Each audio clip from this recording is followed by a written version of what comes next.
KTV news ప్రేక్షకులకి స్వాగతం. వార్తలు చదువుతుంది మీ మాధురి.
వెడల్పు చేయాలి. మీరే మీరు ఉన్నారంటే మీరేం కాదంటే ఎట్లయితుంది అది మీరు వెడల్పు చేయాలంటే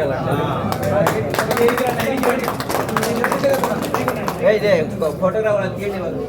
మీరు వెనక రావాలి కొంచెం. తీయండి. మా మాట మా కూడా వినిపిస్తున్నాం. అయ్యా మా స్కూల్ ఇట్లా నిరుపయోగం వెళ్ళిపోతుంది, మాకు ఈవెన్ పర్మిషన్ అన్నా ఇప్పియనంటే వాళ్ళు పర్మిషన్ కూడా ఇప్పియలేని స్థితి వాళ్ళది.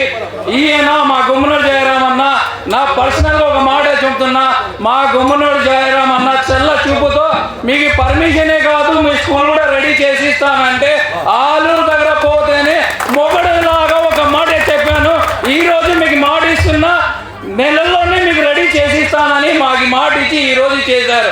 అన్న మా స్కూల్ తరఫు నుంచి మీకు చాలా చాలా యావత్తు మా ముస్లిం కమిటీ నుంచి మేము చాలా రుణపడి ఉన్నాము. ఇంకా మేము నుంచి మేము ఆశిస్తున్నాము. పక్కన బిల్డింగ్ కూడా ఉందన్న, అది కూడా మీ చెల్లని చూస్తే అది కూడా రెడీ అయిపోతే అది కూడా మాకు ఉపయోగం అవుతుంది. ఇంకా మా సొసైటీ కోసం మీరు చాలా పని చేస్తారని మేము ఆశిస్తున్నాం. और एक बात है, తెలుగు में ही बोलना पड़ेगा. అన్న ఇంత పని చేస్తున్నాం మా కోసం, మేము కూడా ఆయన కోసం రాబోయే కాలంలో మేము ఆలోచించాలా, ఆయన మంచి పని మేము చూడాలా, ఆ మంచి పని గుర్తించి ఆయన కూడా మేము కృతజ్ఞత నిరూపించుకోవాలా అని నేను ఆశిస్తున్నా. సొక్కు అస్సలాము అలైకుం చెప్పచ్చు. ఎందుకు తెలుసా? ఒక పక్క ఆనందానికి వర్షం, ఒక పక్కన అల్లా పేరు అంటే ఇదే శుభశీర్షకం. ఇది మన మైనారిటీ సోదరులు ఒక గుమ్మనూరు జయరాం అయితేనే మా మైనారిటీలను ఆదుకుంటాడనే దానికి ఇదే శుభసూచకం అని చెప్పచ్చు. నేను అదృష్టంగా భావిస్తూ ఈ కాలేజీని కొన్ని రోజులు మన ముస్లిం పిల్లలకు 1వ తరగతి నుంచి 10వ తరగతి ఉండేటట్లుగా ఇక్కడే ఏర్పాటు చేసేదానికి ఈ సౌకర్యం మీ అందరి తరఫున కలిగిస్తామని ఈ సందర్భంగా మనం చేసుకుంటాం. కొంతవరకు కొన్ని రోజులు అది వేరే వాళ్ళకి కాదు, మన ఉర్దూ పిల్లలే 1వ క్లాస్ నుంచి 10వ తరగతి వరకు చదివించుకోవాలా. ఎందుకంటే పక్కలో స్కూల్ ఉంది, అది శిథిల వ్యవస్థకు పోయి ఆ పైన పెంకులు ఊడిపోయి పిల్లల పైన ప్రమాదకరంగా జరుగుతారని మన ముస్లిం పెద్దలు వచ్చినప్పుడు వాళ్ళకి మాట ఇవ్వడం జరిగింది. ఇది ఖచ్చితంగా రిపేర్ చేసిన తర్వాత మన పిల్లలే ఇక్కడ చదువుకోవాలని చెప్పి ఆ రోజు మాట ప్రకారంగా ఈరోజు ఆ మాట ప్రకారంగా చేస్తామని ఈ సందర్భంగా మనం చేస్తున్నా. ఇది కొన్ని రోజులు ఉంటుంది. తర్వాత మొన్ననే ఫరూక్ అని కలిసినప్పుడు మొత్తం పైన స్టాఫ్ని ఏర్పాటు చేయాలని చెప్పి నాతో చెప్పడం జరిగింది. రేపు క్యాబినెట్లో కూడా బడ్జెట్ కేటాయించి ఈ షాప్ని ఏర్పాటు చేస్తామని కూడా నాకు మాట ఇవ్వడం జరిగింది. కాబట్టి ఫ్యూచర్లో ఖచ్చితంగా కాలేజీని కూడా ఏర్పాటు చేస్తామని ఈ సందర్భంగా మనం చేస్తున్నాం. ఇది 50 లక్షల రూపాయలతో ఈరోజు అన్ని విధాలుగా సౌకర్యం కలిగిస్తుంది. మరి ఈ హాస్టల్ కూడా 50 లక్షల రూపాయలు కేటాయించి అది కూడా మరమ్మతులు చేపడతామని చెప్పి ఈ సందర్భంగా మనం చేసుకుంటున్నాం. అది కాకుండా మొన్ననే school hostel residencies college school hostel దాదాపుగా 18 కోట్ల రూపాయలతో ఉంది. చాలా అద్భుతంగా ఉంది. ఆ రోజు కూడా మన తెలుగుదేశం ప్రభుత్వం ఉన్నప్పుడే కట్టింది. మొన్న వైఎస్ఆర్ ప్రభుత్వంలో ఏమాత్రం కూడా పని చేయకుండా పరిస్థితిలో మరి మన ప్రభుత్వం వచ్చిన తర్వాత ఇంకా 3 కోట్ల రూపాయలు గ్రాంట్ శాంక్షన్ చేసి ఈరోజు బ్రహ్మాండంగా తయారైంది. దానికి అది ఒక నిదర్శనం. కొన్ని అభోగాలు కొంతమంది అయిన ముస్లింకి ఉన్న స్కూళ్ళన్నీ వేరే దానికి తీసుకుపోతారని చెప్పడం ఇది మీరు ఏం మాత్రం కూడా మీ మనసులో పెట్టుకోవద్దండి. తాత్కాలికమే రెసిడెన్సీ స్కూల్ అది శాశ్వతంగా ఉంటుంది మన ఉర్దూ పిల్లలకి.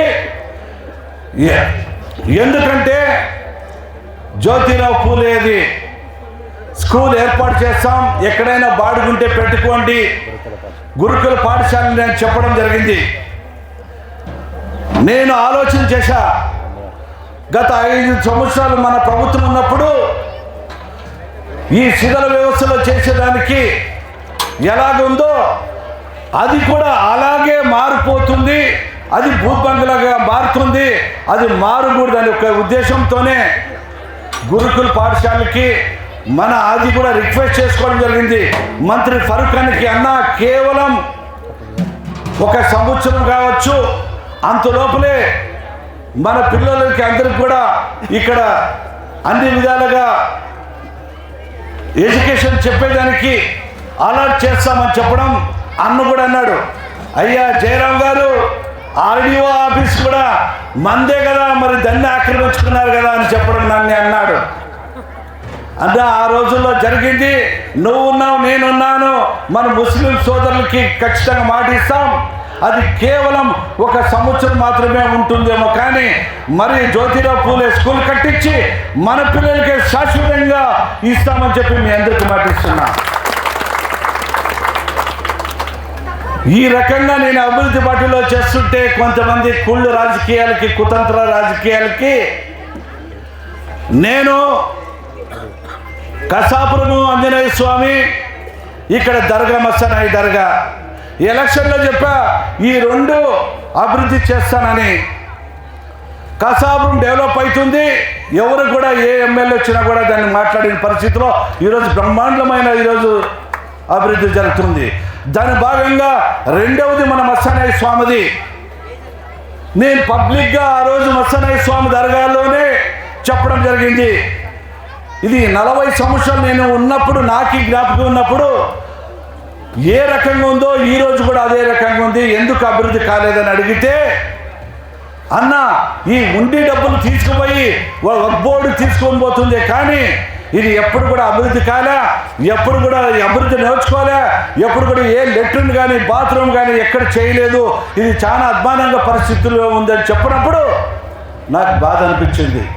అయితే ఏమాత్రం కూడా వక్ఫ్ బోర్డు వాళ్ళు ఏమన్నా మనకి అభివృద్ధికి ఏమన్నా డబ్బులు కేటాయించారంటే 1 నయ్యా పైసా కూడా కేటాయించలేదని చెప్పడం జరిగింది.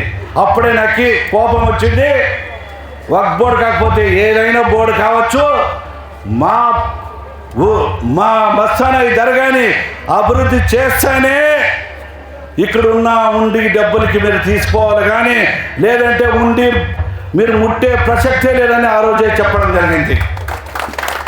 ఖచ్చితంగా ఈరోజు కూడా బహిరంగంగా చెప్తున్నా, ఏదైనా అభివృద్ధికే నేను ఉంటాను, ఎప్పుడు కూడా నేను ఒక అన్యాయానికి పాల్పడనని చెప్పి ఈ సందర్భంగా మనం చేస్తున్నా. ఈరోజు మరీ చెప్తున్నా, ఆ ఉండి వచ్చే డబ్బుల్లో ₹1,00,000 వచ్చిందనుకో, 60,000 రూపాయలు మాకి ఈ మసరాయి దర్గాకి అభివృద్ధికి పెట్టాలా, 40% మీరు వక్బడి తీసుకోవాలి. అంతేకాని లేదా దాదాపుగా 30 సంవత్సరాల నుంచి మా దర్గా నుంచి డబ్బులు తీసుకుపోతున్నారు. ఆ డబ్బులు ఇప్పుడు దాదాపుగా నేను ఎస్టిమేషన్ వేయడం జరిగింది. ఆ మస్తానయ్య స్వామి ఉన్న ఇది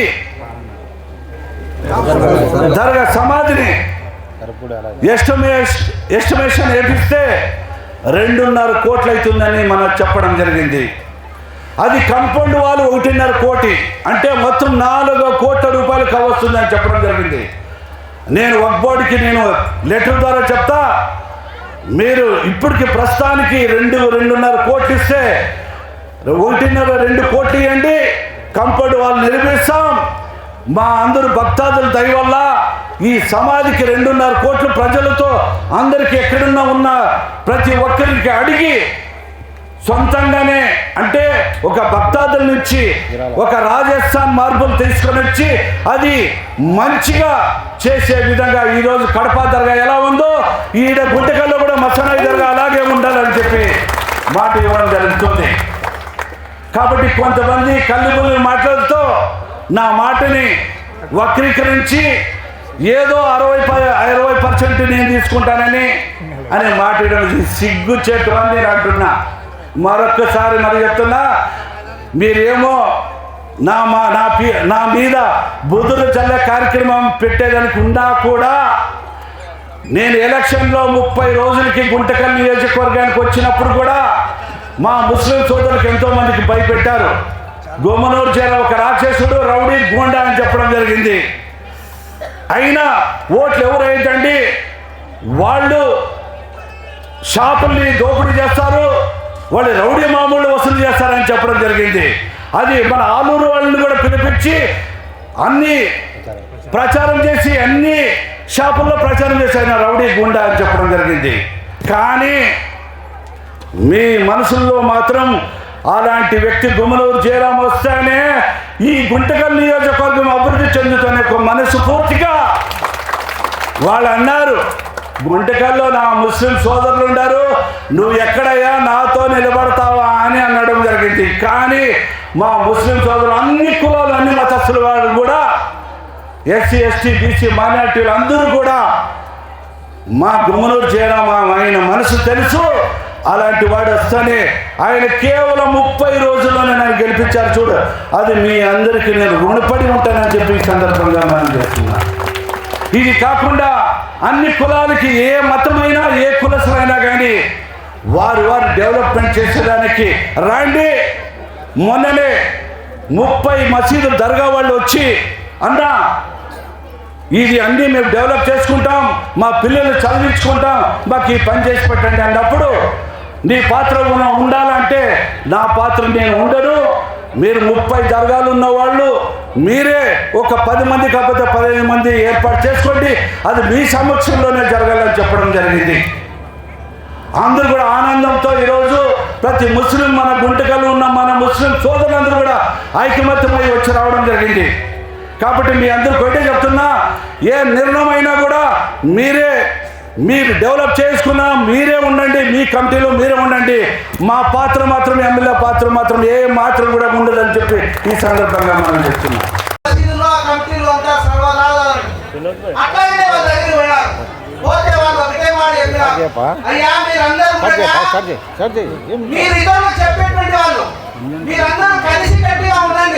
రాజకీయాలు ఈరోజు ఉంటాయి, రేపు పోతాయి, కానీ తప్పనిసరిగా మీరందరూ కలిసి ఉంటే మీకు అవసరమైనటువంటి సహాయం ఏదో అది చెప్పండి, అది నేను చేసి పెడతాను. అది గుమ్మనూరు జయరాం గారికి మాత్రమే సాధ్యమైందని చెప్పి నేను తెలియజేస్తున్నాను. ఇకపోతే ఇక్కడ గుత్తి నుంచి గుంటకల్ వచ్చేటప్పుడు ఎప్పుడైనా పొరపాటున గర్భిణీ స్త్రీలు ఎవరైనా వస్తే గుంటకల్కి అక్కడే కాపు పెట్టేవాళ్ళు. ఆ రోడ్డు అంటే అంత నేను రోజు తిరుగుతాను కాబట్టి నాకు తెలుస్తుంది. ఆ రోడ్డుని గుంతకల్ నుంచి కుర్తి నుంచి గుంతకల్ వరకు మనం ఎక్కడైనా విదేశాల్లో ప్రయాణం చేసి ఎట్లా ఉంటుందో 45 నుంచి గంట సేపు పట్టేటువంటి రోడ్డు అర్ధ గంటలో కుర్తి నుంచి గుంతకల్ వెళ్ళిపోతుందంటే అది జయరాం గారి యొక్క అది గొప్పతనం. చేసుకోండి. ఇది కాకుండా రేపు రాజకీయంగా కూడా మిమ్మల్ని ముందుకు తీసుకుపోతానని చెప్పి ఈ సందర్భంగా మీ అందరికీ మాటిస్తున్నాను. మీరు రాండి, ముందుకు రాండి. రేపు స్థానిక సంస్థల ఎన్నికలు, కౌన్సిలర్ ఎన్నికలు వస్తాయి. ఇది నాకు కూడా ఛాలెంజ్. ఇంత పెద్ద ఎత్తున మన ముఖ్యమంత్రి నారా చంద్రబాబు నాయుడు గారు విద్యాకైతేనేమి మన ఇమాం మోజన్లకి కూడా డబ్బులు ఇస్తున్నాడు. ఇంత పెద్ద ఎత్తున మన పిల్లవాళ్ళకి నిన్ననే తల్లికి వందనం ఒక వాట్సాప్లో చూడడం జరిగింది. 2వ వార్డులో మన ముస్లిం ఆడపడుచులు ముందుకొచ్చి మా పిల్లవాళ్ళకి 3కి మన తల్లికి వందనం వచ్చింది, 4కి తల్లికి వందనం వచ్చిందంటే ఇది మంచి ప్రభుత్వం, మన తెలుగుదేశం ప్రభుత్వం అనేది మనందరం తెలుసుకోవాలా. ఈరోజు ఎక్కడైనా కానీ ఏదైనా కూడా ఆ రోజు వాళ్ళు అన్నారు, ఈరోజు ఏదైనా దౌర్జన్యాలకు ఎవరైనా ఉన్నారా? గుంటకల్ నియోజకవర్గంలో ఎవరైనా దౌర్జన్యం చేస్తున్నారా? దౌర్జన్యం చేస్తే మాత్రం వాడికి తోకలు కత్తిరిస్తారని చెప్పి మరొకసారి హెచ్చరిస్తున్నా. అందరూ అన్నదమ్ములుగా ఉండాలా, అందరూ బాగుండాలా. ఎవరు పని వాళ్ళు చేసుకుపోవాలి, కానీ ఒకరు చేసే పనికి మీరు ఎవరైనా ఏమైనా ఆటంకం కలిగిస్తే మాత్రము వాళ్ళకి క్షమాభిక్ష అనేది ఉండదని ఈ సందర్భంగా హెచ్చరిస్తున్నా, ఖచ్చితంగా మాటిస్తున్నా. మీరందరూ కలిసిమెలిసి ఉండండి. నేను ఒక ఎమ్మెల్యేగా చూడొద్దండి, మీ కుటుంబ సభ్యుడు మీ అన్న తమ్ముడుగా చూడండి.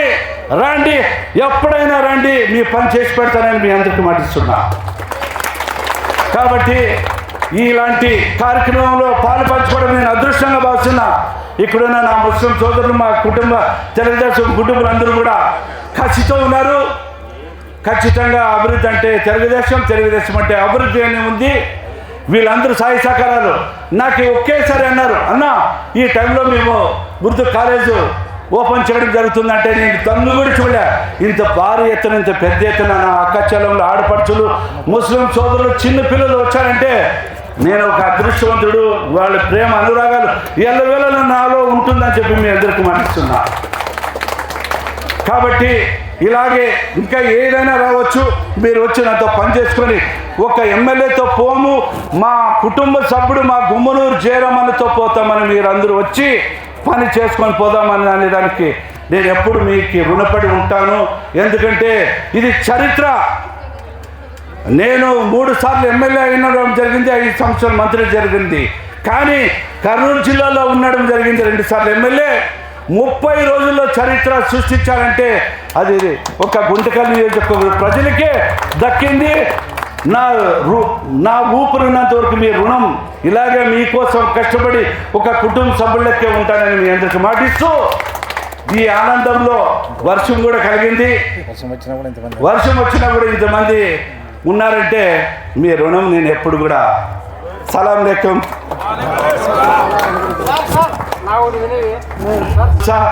ఇది 35 రోడ్డు కూడా అడగడం జరిగింది. స్ట్రేట్గా చూసి ఇక్కడ ఇంజనీర్ పంపించి ఏమాత్రం ఇబ్బంది ఉంటే ఆ ఇబ్బంది తొలగించి స్ట్రేట్గా రోడ్డు కూడా ఏర్పాటు చేసేదాన్ని కూడా నేను ఆలోచన చేసి మీకు మాటిస్తున్నానని చెప్పి ఈ సందర్భంగా మనం చేస్తున్నాం. ఎవరైనా అపోహలు ఏమైనా ఉంటే మీకు మైక్ ఇస్తా, మీకు మైక్కి నేను సమాధానం ఇస్తా. ఎవరైనా మా ముస్లిం సోదరులకి ఏదైనా ఫలానా ఏరియాలో ఫలానా దగ్గర జరుగుతుందని మీరు నాకు చెప్పండి, నేను సమాధానం ఇస్తా. సమాధానం వచ్చినప్పుడు నేను చర్యలు తీసుకుంటా. మీ ఎవరైనా నాతో మీరు కొంతమంది వచ్చినారు నిన్న ఆర్టీసీ వాళ్ళు వచ్చి నా స్ట్రక్చరు నా బాడీ చూసి వాళ్ళు బయట ఉండి భయపడినారంట. అది ఎందుకే కదా, కానీ ఇలాంటి వాడు వైఎస్ఆర్ వాళ్ళు చెప్పినప్పుడు భయం వాళ్ళకి వచ్చిందచ్చు. కానీ నా దగ్గర వచ్చి కూర్చున్న తర్వాత అన్నా ఇలాంటి ఎమ్మెల్యే ఇలాంటి కుటుంబ సభ్యులు నేను చూడలేదన్నా అన్నాడు. కానీ అది ఏమో కానీ ఆ ధైర్యం నాకుంది. మీరు ఒక్కసారి ఒక 10 నిమిషాలు అర్ధ గంట అంటే నన్ను ఇంకా మీరు ఎప్పుడు జన్మలో మర్చిపోరు. నేనేమో మీకు దౌర్జన్యం చేసి నన్ను ప్రేమ పంచుకోలే. నా ప్రేమ మీకు అందించే నేను మీ ప్రేమను లాక్కుంటానే, కానీ ఎప్పుడు కూడా భయపెట్టి నేను ఎప్పుడు రాజకీయం చేయలే. ఇదే కాదు, ఎప్పుడైనా కానీ మీరు రండి, ఒక 10 నిమిషాలు నాతో కూర్చుంటే మాత్రం నన్ను ఎప్పుడు కూడా మర్చిపోరని చెప్పి ఈ సందర్భంగా అల్లాకి కూడా తెలుసు. అల్లా ఈరోజు నాకు ఆశీర్వదించాడంటే నేను ఇంతకైనా వరం ఏం కావాలని నేను అడుగుతున్నాను. కాబట్టి ఇక్కడికి వచ్చిన పెద్దలు అందరికి కూడా పేరు పేరున నా హృదయపూర్వక ధన్యవాదాలు తెలుపుకుంటూ, నా చెల్లి మాట్లాడుతుందంట, ఆ చెల్లెమ్మకి నేను మైకిస్తున్నా. అమ్మ తల్లి మాట్లాడండి. హృదయాలకు గౌరవించే నాయకుడు షెడ్యూల్ ట్రైబ్. నేను ఒక గిరిజన కుటుంబం నుంచి వచ్చిన దాన్ని. నేను గ్రాడ్యుయేషన్ ఉర్దూ మీడియంలో చదివా, అంటే నా బ్యాక్గ్రౌండ్ అంతా కూడా ఉర్దూనే. मेरा नंबर 9959452772. ఇంకా మీకు గైడెన్స్ కావాలి అన్నా కూడా, అంటే ఇందులో జాబ్స్ లేవు అనుకుంటారు. నేను ఒక చిన్న రిపోర్ట్ చూపిస్తాను మీకు.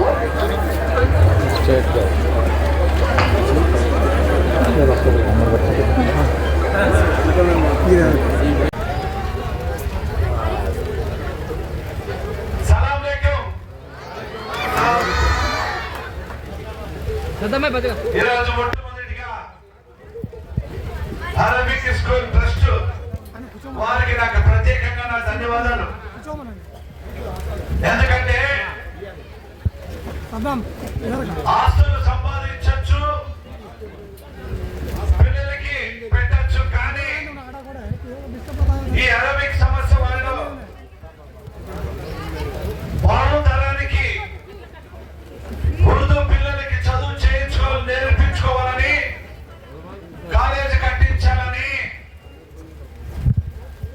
5 ఎకరాలు త్యాగం చేసిన ఘనత ఉర్దూ ట్రస్ట్కి దక్కిందని చెప్పి ఈ సందర్భంగా మనవి చేస్తున్నా. కోస్తానికి చేసిన గుంటకల ఎమ్మెల్యే గుండూరు జయరామన్న గారికి, ఈ వేదిక మీద ఉన్న అరబిక్ స్కూల్ కమిటీ వారికి, ఈ వేదిక మీద ఉన్న కాజీ సాబ్కి, ఆడియో గారికి, ఈ వేదిక మీద ఉన్న మైనార్టీ పెద్దలకు, ఈ వేదిక మీద ఉన్న మైనార్టీ సోదరులందరికీ కూడా పేరు పేరున హృదయపూర్వక ధన్యవాదాలు. ఈరోజు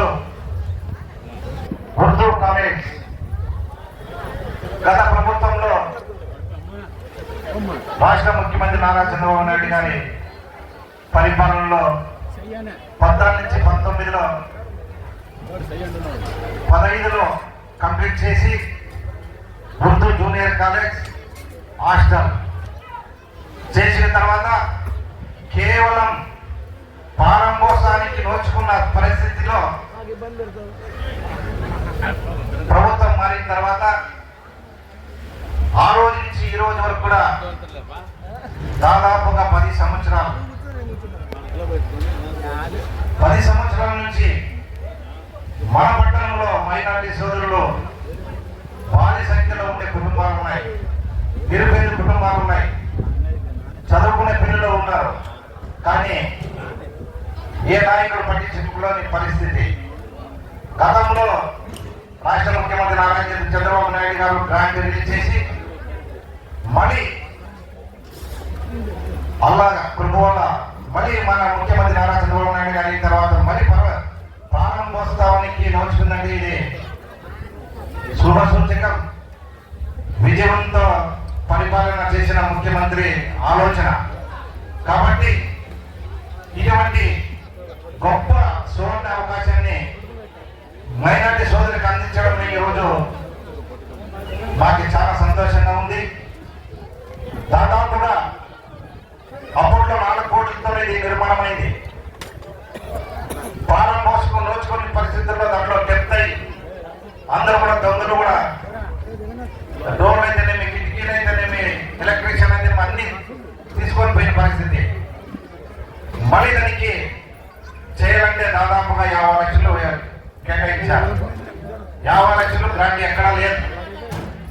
మన మైనార్టీ సోదరులందరూ ఎమ్మెల్యే దగ్గరకు వచ్చినప్పుడు అలా గతంలో తెలుగుదేశం ప్రభుత్వంలో ఈ బిల్డింగ్ అయింది, మీరు వృధా అయిపోయింది, మీరు ఏదైనా ఒక సాయం చేయండి అని చెప్పి అడిగినప్పుడు గతంలో కూడా అన్ని నాయకుల దగ్గర, రాజకీయ నాయకుల దగ్గర వాళ్ళు అడిగారు. కానీ వాళ్ళు ఎప్పుడు లేని పట్టించుకోలేని పరిస్థితి. కేవలం 2 సంవత్సరాల్లోనే పూర్తిగా వాళ్ళకి మాటించి ఖచ్చితంగా నేను ప్రారంభోత్సవం ఖచ్చితంగా చేయిస్తానని చెప్పిన మాట ప్రకారంగా డిఎంఓ ఫండ్లో 50 లక్షలు గ్రాంట్ రిలీజ్ చేసి ఈరోజు పూర్తి చేసి మనం ప్రారంభోత్సవం చేసుకుంటున్నాం. కాబట్టి ప్రభుత్వాలు ఏ ప్రభుత్వంలో జరిగిందనేది ఒక ముఖ్యం, ఏ ఎమ్మెల్యే ఆధ్వర్యంలో జరిగినదైనా ముఖ్యం. ప్రభుత్వాలు మారచ్చు.